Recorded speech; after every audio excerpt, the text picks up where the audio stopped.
Welcome to my channel. और आज हम सॉल्व करने वाले हैं गेट 2017 में पूछा गया question strength of materials topic से।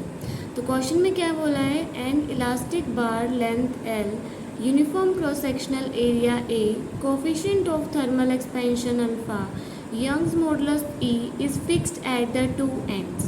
If the temperature of the bar is increased by T, resulting in an axial stress sigma, keeping all other parameters unchanged, if the length of the bar is doubled, the axial stress would be। तो हमें क्या दे रखा है, एक elastic बार दे रखी है, L दे रखी है, जिसका uniform cross sectional area A दे रखा है, coefficient of thermal expansion alpha दे रखा है, Young modulus of elasticity E दे रखी है, और वो जो बार है वो दोनों एंड से क्या है, फिक्स्ड है। मतलब अगर मेरे पास में ये बार दे रखी है तो ये दोनों एंड से क्या कर रखी है, फिक्स्ड कर रखी है। अगर क्या किया जाता है, if the temperature of the bar is increase by T, अगर मैं इस बार का टेम्परेचर इंक्रीज करती हूँ resulting in axial stress sigma, तो यहाँ पे एक्सियल स्ट्रेस लगेगा वॉल्स पर।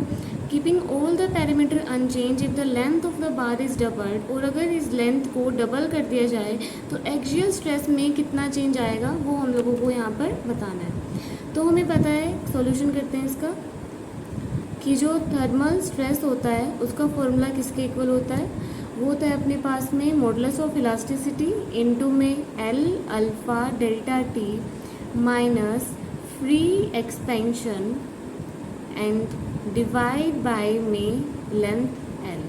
हमें क्या दे रखा है कि जो बार है वो दोनों एंड से फिक्स्ड है, इसका मतलब जो अपना फ्री एक्सपेंशन है वो किसके इक्वल है, ज़ीरो के इक्वल हो जाएगा।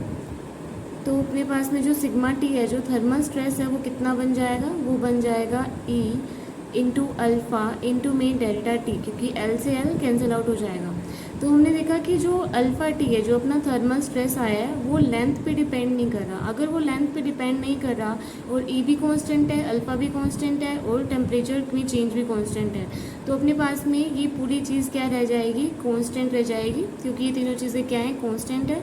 तो अपना करेक्ट ऑप्शन क्या हो जाएगा, ऑप्शन नंबर ए, कि अगर हम लेंथ को इंक्रीज़ भी करेंगे तो भी कोई चेंज नहीं आएगा थर्मल स्ट्रेस में।